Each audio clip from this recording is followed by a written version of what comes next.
প্রস্তুত থাকুন, কোন বড় নেতা আছে ওইটা আটকাক আমি দেখব। আমি একজনকে চাইছি, কাকে? ওয়াকাফ চোর ফিরহাদ হাকিমকে চাইছি, একবার আসুক, ভাঙড়ে প্রোগ্রাম করুক। ক্যানিং পূর্বে এক নেতা এখন উনি বলছেন অবজারভার, তার উপরে নেতা বলছে অবজারভার নাই। ফিরহাদ হাকিম আটকাবে? ফিরহাদ হাকিম সাহেব আটকাবে? এমনি উনি অবৈধ ওয়াকাফ সম্পত্তি দখল করে রেখেছে, কি করে হজম করবে তার রাস্তা খুঁজছে। মিডিয়া প্রশ্ন করেছিল ক্যানিং পূর্বের এক নেতাকে নিয়ে, আমি বলেছি উনার পাশে আর কেউ নেই, ফিরহাদ হাকিম সাহেবকে একবার নিয়ে এসে দেখাক। আমি আবারও বলছি, অন্য কোনো কথা বলে তার নাম বলছি না কেন, ফিরহাদ হাকিম সাহেব মুসলমানদের মুখ্যমন্ত্রী শাস্তি যায়, ওনার আব্বা উনি মুসলমানদের মুখ্যমন্ত্রী, দিদিকে এমনভাবে ঘিরে রেখেছে মুখ্যমন্ত্রীকে, উনি আবার মুসলমানদের মুখ্যমন্ত্রী। তাই ওই মুসলমানদের মুখ্যমন্ত্রী ফিরহাদ হাকিম সাহেবকে একবার ভাঙড়ে নিয়ে এসে প্রোগ্রাম করে দেখাতে বলছি, তাহলে জানবো ওনার পাশে দল আছে। আমি একবার বলছি, একবারে নিয়ে এসেছিল ইমাম মহাজেনের প্রোগ্রামে, পার্টির প্রোগ্রামে একবার নিয়ে আসুক। আমার যতটুকু সোর্সের মাধ্যমে আমি খবর পেয়েছি, যতটুকু আমার সোর্স আছে, কেউ আর আসবে না। হিটকোর সম্পত্তি অবৈধভাবে দখল করে একাধিক পার্টি অফিস তৈরি করা হয়েছে।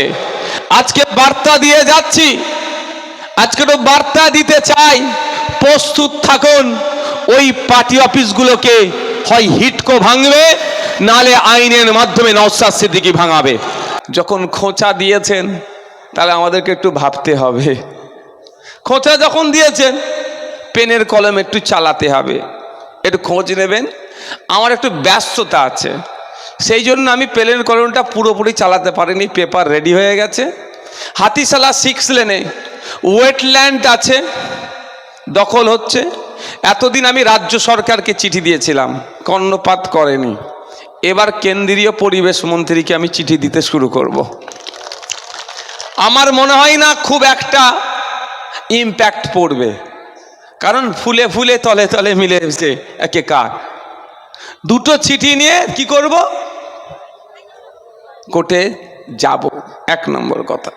দ্বিতীয় কথা, এখানে ওয়েটল্যান্ড আছে অনেক, ওয়েটল্যান্ড হিসাবে ঘোষণা করে দেওয়া হয়েছে কোনো ধরনের সার্ভে ছাড়াই। আমি আমার একটা টিম লাগিয়েছি, আলোচনা চলছে, আমরা আগামী দিনে এটা নিয়ে সোচ্চার হব যে সার্ভে করে ওয়েটল্যান্ড করা হোক। কারণ এখানে 40 বছর 50 বছর বসবাস করছি আমরা, দুর্কামরা ঘর ছিল, ওয়েটল্যান্ড করার জন্য সেটা এক্সটেন্ড করতে পারছি না। সামান্য একটা ইলেকট্রিকের মিটার নেব, সেটা সাধারণ মানুষকে করতে দেওয়া হচ্ছে না, ওয়েটল্যান্ডের অজুহাত দেখিয়ে। আবার এই ওয়েটল্যান্ডের ওপরে প্রাসাদ সম বাড়ি হয়ে যাচ্ছে। এই বৈষম্য বন্ধ করার জন্য আমি একটা সার্ভে করছি কি চলছে।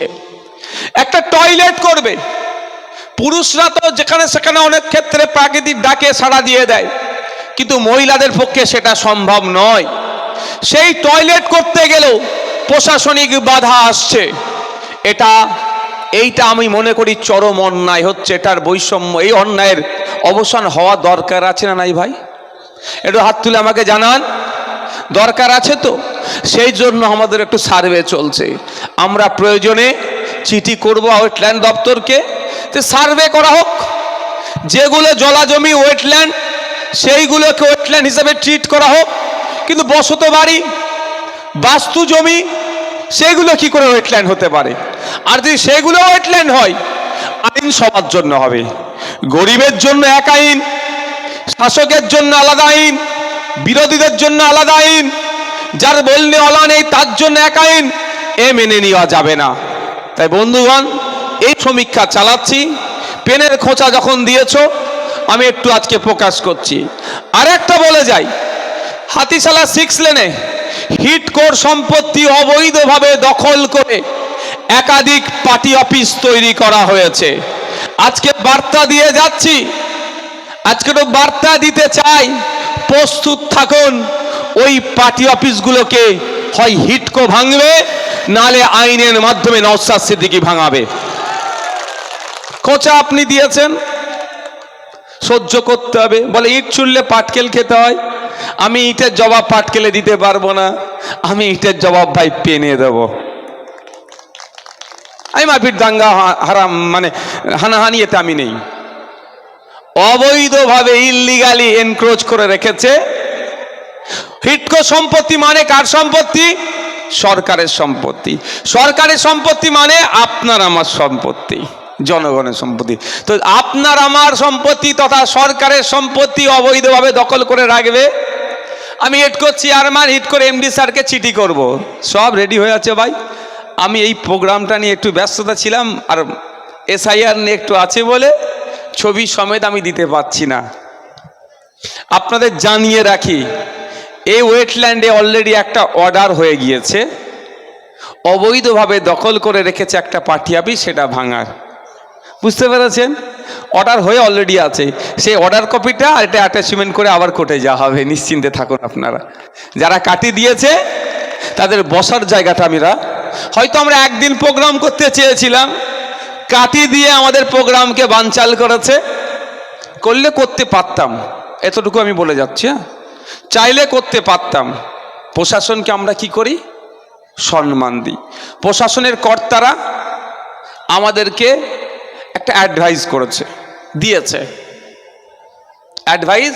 দিয়েছে, সেটাকে আমরা সম্মানে রেখেছি। না আমরা করতে পারতাম, দেওয়া তো দেখা যেত। কিন্তু কাটি যখন খোঁচা আমার দিয়েছে, আমাদেরকে একটু খোঁচা দিতে হবে।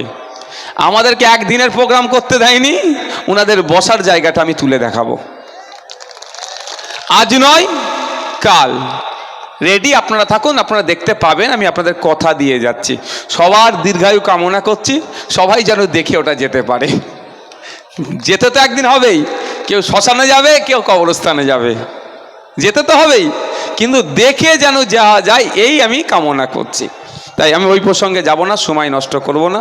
আমার আওয়াজ 6 লেনে তো মাইক লাগানো আছে, ওনারাও শুনে নিচ্ছে। বলছি, প্রস্তুত থাকুন। কোন বড় নেতা আছে ওইটা আটকাকে আমি দেখব। ফিরহাদ হাকিম আটকাবে? ফিরহাদ হাকিম সাহেব আটকাবে?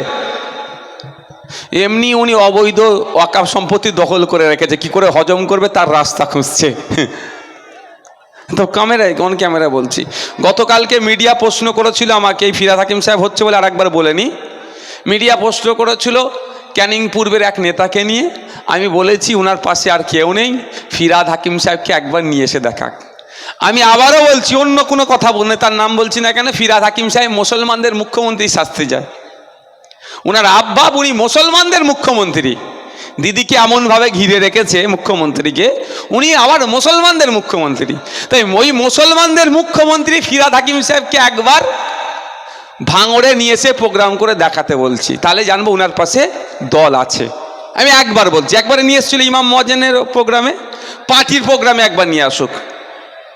আমার যতটুকু সোর্সের মাধ্যমে আমি খবর পেয়েছি, যতটুকু আমার সোর্স আছে, কেউ আর আসবে না, কেউ আর আমি প্রশ্নই যাব না। আমি একজনকে চাইছি, কাকে? ওয়াকফ চোর ফিরহাদ হাকিমকে চাইছি, একবার আসুক, ভাঙড়ে প্রোগ্রাম করুক। তাও কার প্রোগ্রামে? ক্যানিং পূর্বে এক নেতা, এখন উনি বলছেন অবজারভার, তার ওপরের নেতা বলছে অবজারভার নাই, এই নিয়ে বিতর্ক। আমি ওই প্রসঙ্গে যে সময় আমি নষ্ট করব না। বন্ধুগণ, আমাদেরকে মানসিক প্রস্তুতি নিতে হবে। মানসিক প্রস্তুতিটা এটাই যে এই গতানুগতিক সিস্টেম চলছে, এটা বন্ধ করতে হবে। আমি আসবার সময় মাঠে নেমেছিলাম, কৃষক ভাইকে জিজ্ঞাসা করছিলাম 1 কিলো কি শাক বললো গো, ওটা বেতে শাক, মেথি শাক 1 কিলোর দাম 80 টাকায়। উনি ওই মেথি শাক মানুষ যখন, সাধারণ মানুষ যখন কেনে, দাম কত হয়? নিশ্চিতভাবে অনেক বেশি। উৎপাদিত ফসল, ওখানে একটু আস্তে কথা বলতে বলো তো।